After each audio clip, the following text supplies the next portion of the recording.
I almost overlooked it, that last present beneath the tree. It was a lumpy, badly wrapped thing that looked like it had never seen the inside of a box and had been stuffed into a corner, almost like it had been hidden there. I had my doubts about the strange package, but my 7-year-old daughter Eliza was never one to pass up an unopened gift. "It's for me," she shouted, and sure enough, Eliza was printed in big black letters on the side. I had a sinking feeling as she tore into the plain brown paper. The gift wasn't mine, and my wife's wrapping was picture perfect, nothing like the ugly paper that my daughter was pulling apart. I breathed a sigh of relief when I realized that the gift was only a baby doll, one of those incredibly lifelike ones that can be fed and changed like a real infant. Eliza had been begging for one all year, and when I saw the eerily realistic doll in my daughter's arms, I figured that my wife had finally found one that we could afford. The doll had light brown skin and curly golden hair. Its eyes were closed as though it were sleeping, and was dressed in one of those flower pattern outfits that were popular in the 1970s.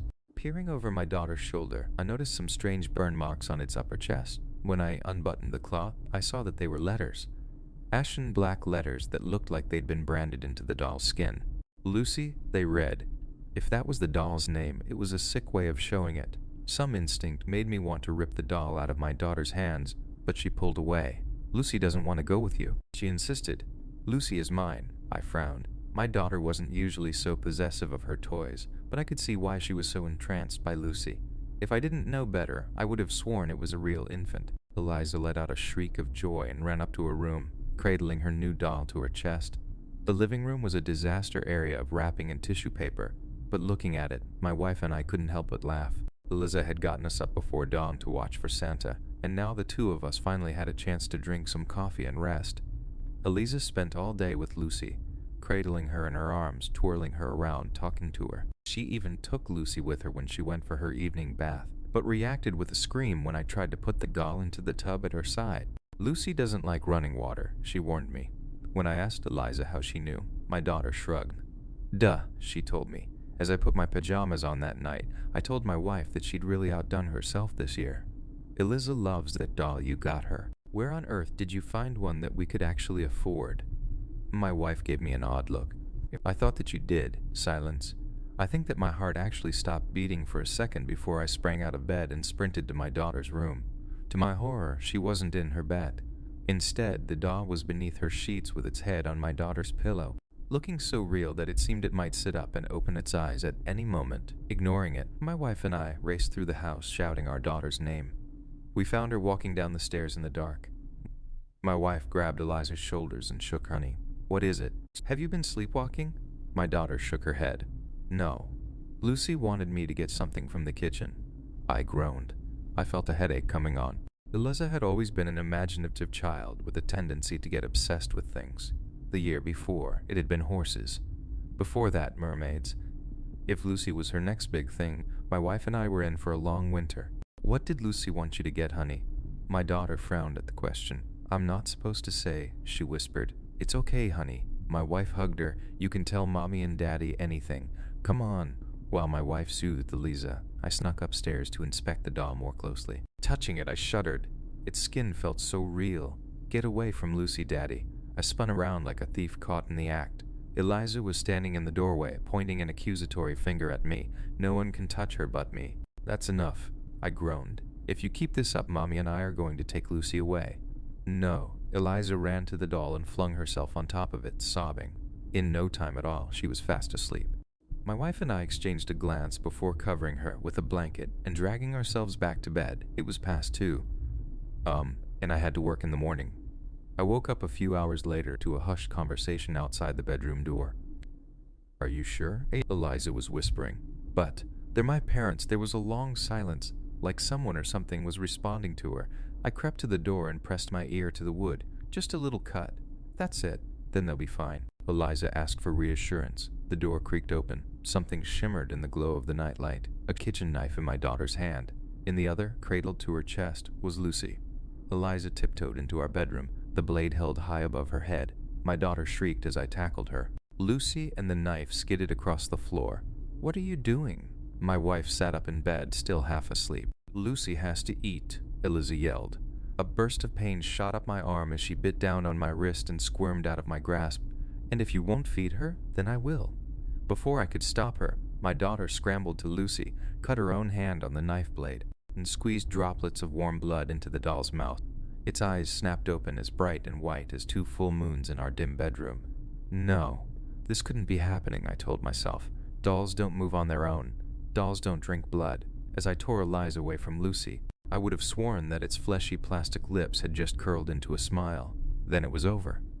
The doll's eyes closed, and my daughter fell unconscious in my arms. I pressed my hand to her forehead. It was so hot it almost burned, no matter what I tried.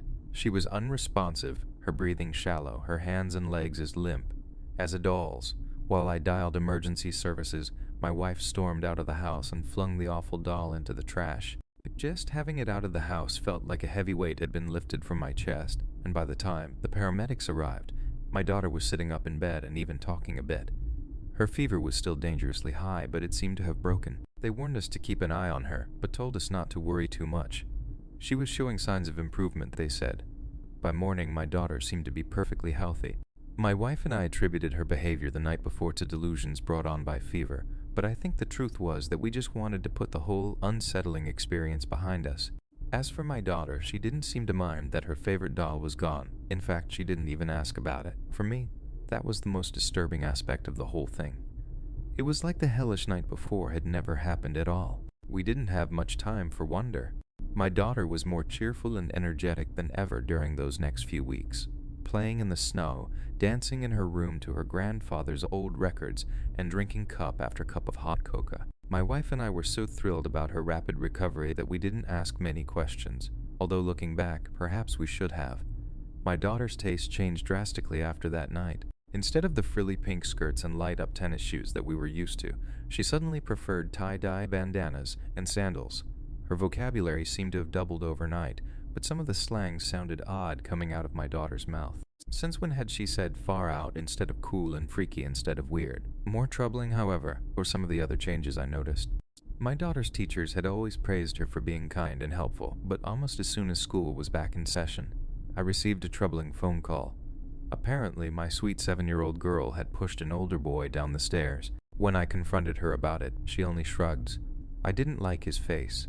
It was those words, so coldly and cruelly delivered, that finally forced me to finally open my eyes. I couldn't lie to myself any longer. Everything was different. My daughter's personality, her taste in fashion and music, even the way she walked and talked. It was like ever since that night, she had become a different person. I suddenly felt a desperate need to find that doll. I got to the dump at closing time, but 2 $50 bills were enough for the watchman to leave the gate unlocked for me. If you're caught, I never met. Yeah, he spat, before driving away and leaving me alone among the eerie, foul-smelling piles of junk. Crazy bastard. Of course, I had no idea where to start. I wandered through the post-apocalyptic mountains of trash with a single flickery flashlight, waiting for a tiny plastic hand to shoot up from the filth and grab me. It never came. Instead, I spent the night exhausting myself for nothing. I left at dawn, smelling terrible and worried about tetanus. I wasn't looking forward to explaining where I'd been to my wife, but when I got home, the house was quiet.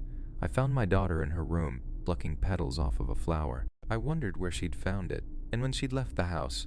"Honey, have you seen your mother?" I asked. "She's gone," my daughter shrugged, still tossing petals onto the rug. "Gone?" I shouted. "What do you mean, gone?" My daughter just shrugged. It was all that I or the police got out of her, and my wife was still nowhere to be found. Waiting sleeplessly for news, I spent the next 24 hours scouring the dark corners of the internet for any sign of the doll or others like it. While I did, I kept the door locked. Twice during the night, I noticed the handle try to turn, and heard my daughter's bare footsteps retreating back to her bedroom. I closed the blinds, irrationally afraid that I would look up from my research to find her pale face grinning at me from the other side of the second-story window. Finally, I found it, an online for a familiar-looking doll. This time, however, its short brown hair was cut in the same style as Eliza's. It was wearing a miniature version of the frilly pink skirt and light-up sneakers that my daughter used to love so much. I contacted the seller right away and set up a meeting for the next morning after I dropped my daughter off at school. I tried to make conversation with her, hoping that she might drop some clue about what had happened to her mother, but my daughter spent the entire ride staring straight ahead with a knowing smirk on her face, the kind that said, "I know something you don't know, and I'm not telling." Instead of waving goodbye, she just stared at me as I drove off, silently mouthing some words at my taillights. Maybe it was just my imagination, but I would have sworn that they were one down, one to go. I was still troubled by what those words might mean when I arrived in the supermarket parking lot where I'd agreed to meet the doll's new owner. So early in the morning, the place was nearly empty, but the woman I was meeting was already there waiting for me. One of her van's windows was sealed with a black trash bag. Through the grime of the other, I could see heaps of discarded toys. Teddy bears missing eyes, superhero figurines without heads, and others that were so junked that I could no longer tell what they might have been originally. I suspected the overweight, unhealthily pale woman in front of me might be a hoarder or a dumpster diving addict, but I wasn't there to judge. All I cared about was the cloth bundle in her hands and the haunted look in her eyes. I handed over a $10 bill and unwrapped the doll. "It's a beautiful doll," she was saying in a husky smoker's voice. "My kid was just starting to get a little too attached to it." The doll was exactly as I remembered. The oddly lifelike skin and hair, the perfect details of the mouth and face, the eyes closed as if in sleep, and the strange black letters branded into its chest. I unbuttoned its shirt to confirm the horrible truth that deep down, I already knew. The name Lucy was gone. It had been replaced by a new one, Elisa.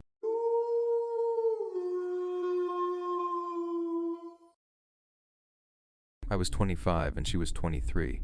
We had been together for 6 or 8 months, depending on how you define together. At the time, I was living rent-free with my uncle and helping out at the pub that he owned at the edge of town. She, having moved to Prague about 6 months prior, was living in the center in an apartment that seemed nice at first, but turned out to be occupied by sociopaths. When the tensions among her roommates exploded in a drunken night of shattered glass, she took it as her cue to move out. Security deposit be damned. We met the summer prior on the edge of town.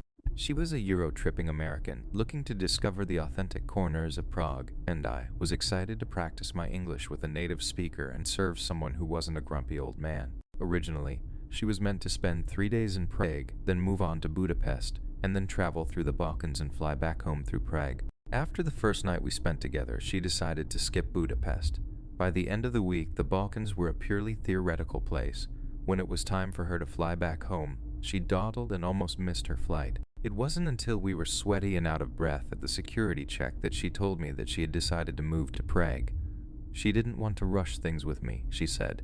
Right after graduation, she had moved in with her high school boyfriend, and the blisters from that mistake were fresh. For 2 months of daily calls and emails and photos, we ironed out the details of our relationship when we were taking things slow. When her roommate turned out to be a bottle-throwing maniac, we sped up a bit. We moved in together the spring of 2014. That's the first time I saw the painting. I didn't pay much attention to the decor of the apartment when we first moved in. I was just happy to be with her. I was just happy to feel like an adult in a stable relationship. It wasn't until a lazy Sunday evening, when she fell asleep on the couch after we watched something streamable, that I noticed the painting. A lush field of wheat on a bright summer day. In the distance, there sat a humble little cottage. In the foreground, a father and his 3 children worked at the fields. They stood on their hind legs and worked at the wheat with human tools, but the creatures were mouse-like in their appearance. The painting didn't fit in with the rest of the modern apartment. Everything else came directly off the discount rack in IKEA, but the canvas that rested above our television was wholly original. Oil paint, detailed to an astounding degree. The mice people in the field seemed to move ever so gently. I remember being taken by the painting for a while, trying to understand what it meant or how the artist had captured such lifelike motion. But then she started to gently snore on my shoulder, and I was far too in love to keep my attention steady. The painting would occasionally catch my eye while I was cooking or ironing clothes.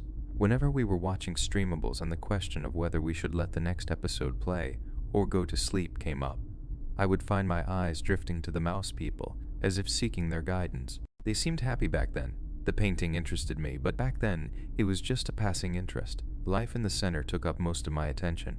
I had gotten a new job, and that was somewhat stressful, but I was beyond ecstatic to get out of the cement shackles of the outskirts. The Art Nouveau, the bars, the concerts under my windows, my new address made me fall in love with the city in a way I didn't think possible. I got to see Prague from a whole new different angle, and she was there with me to experience every last bit of it. A couple times, we talked about getting married to make the immigration process easier. It was usually meant in jest, but we still talked about it with straight faces. The first 6 months we spent in that small apartment were sheer bliss. But then, well, something went wrong. It could have been the product launch at work that nearly drove me into a nervous breakdown. It could have been our honeymoon period running out. It could have been that she was just getting tired of Prague. Either way, we found ourselves slowly becoming strangers to each other. This all happened nearly a decade ago, so you'll excuse me if I forget the details. I only vaguely remember the slow dread of drifting apart. The painting is what I remember with painful sharpness.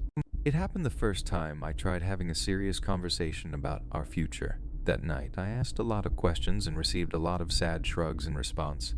It was after one of those quiet stabs to the heart that I found my eyes wandering. Weren't there always 3 mouse kids? I remember asking. For a moment her face lost its sadness and turned to confusion. What? She asked. On the painting, it was always the dad mouse and 3 kids, right? Now there's only 2. It wasn't just the missing mouse, though. There seemed to be a shift in the skies of the painting. The wheat no longer shined with the golden hue of the summer sun. Storm clouds were gathering off in the distance. The mouse people no longer seemed excited about their labor, and I was almost sure of it. One of them was missing. I don't know. Never paid attention to the painting.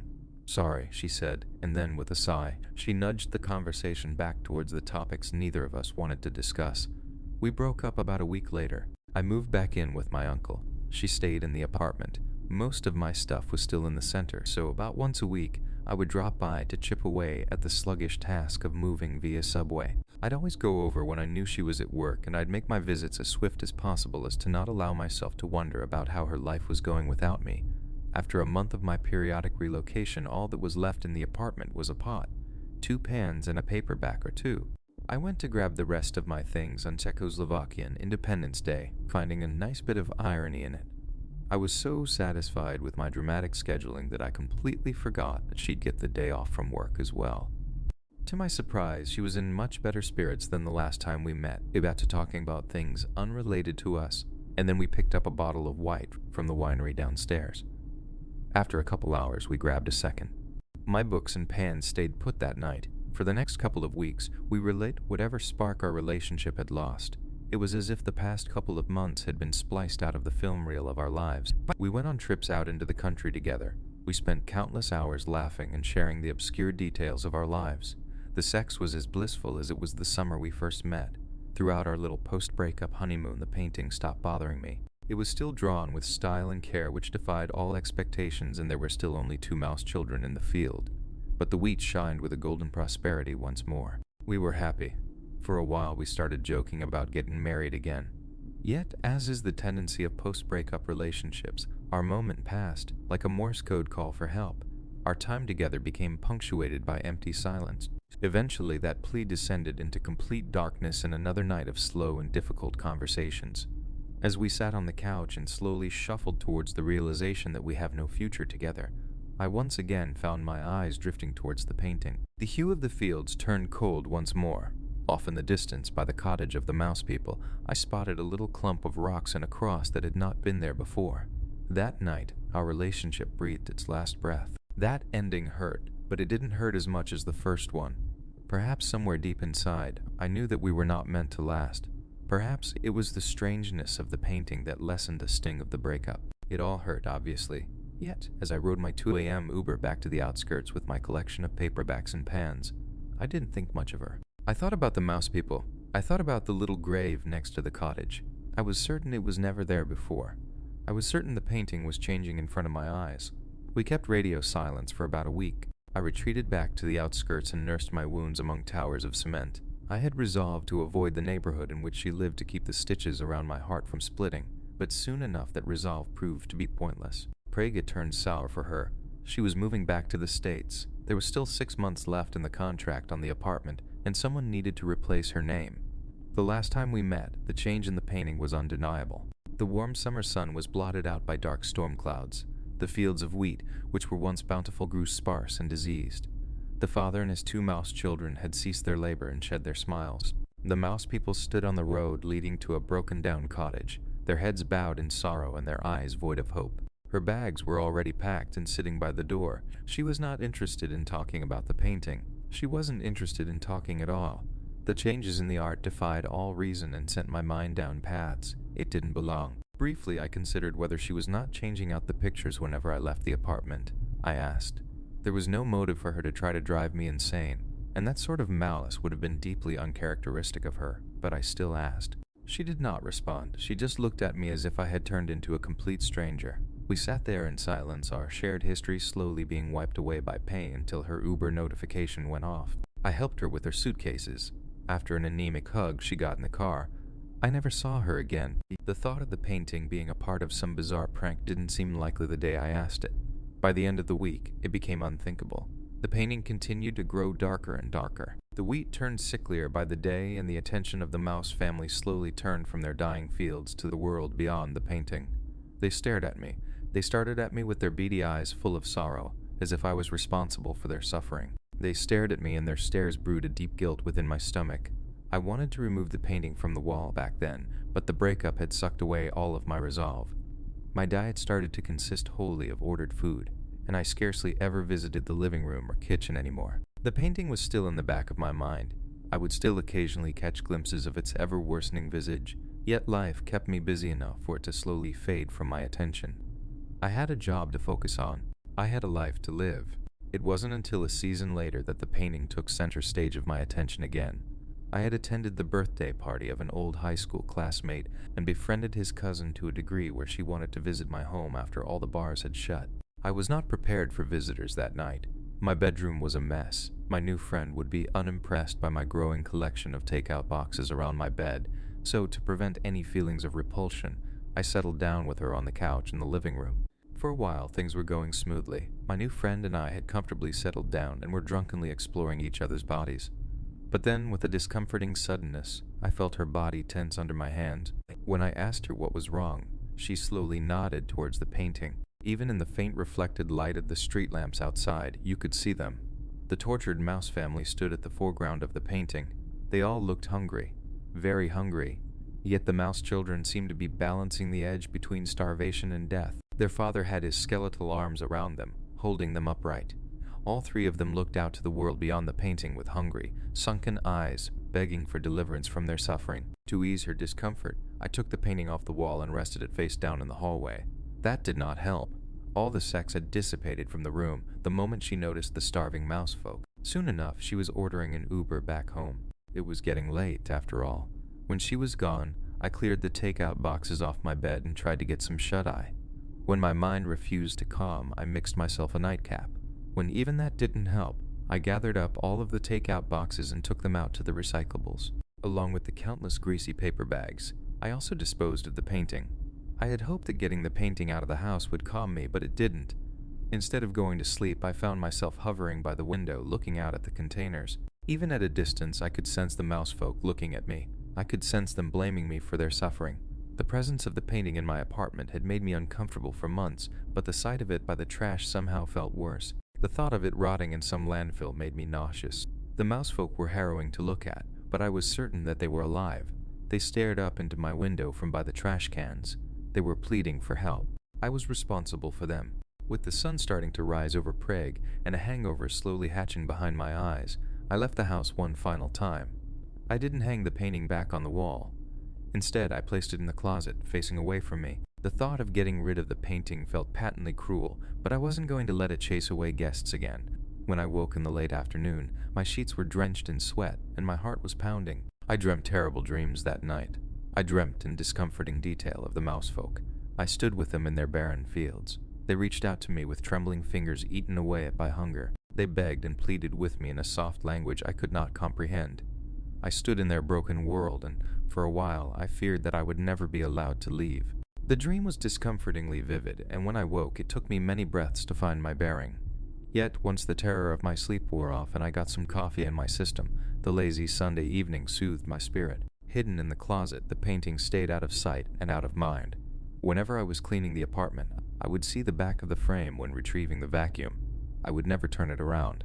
I would never spare it a second look. I couldn't abide by the painting ending up in the trash, but the less I knew about it, the happier I was.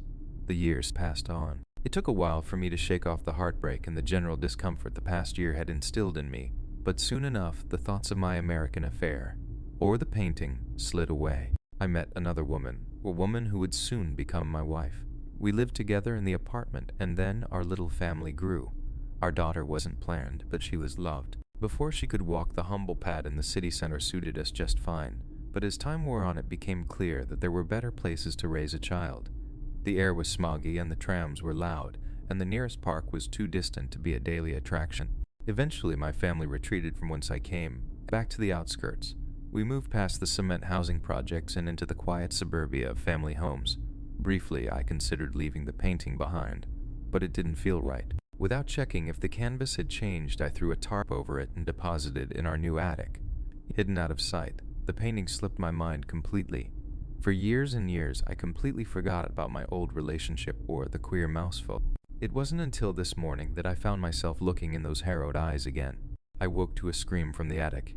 I've told my daughter 100 times that she's not allowed to play up there, but she's never been a particularly obedient child. The moment I heard her, I rushed up the stairs as fast as I could. I had feared an injury, but the moment I saw the tarp on the floor, I knew something worse had happened.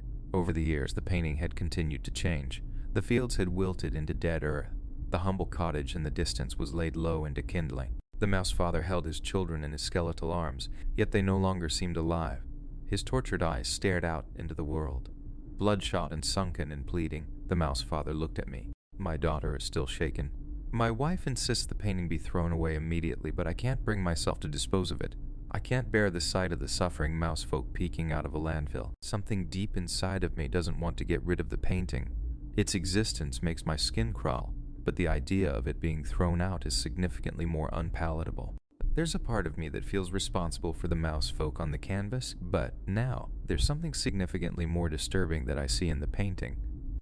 One of the mouse children looks exactly like my daughter.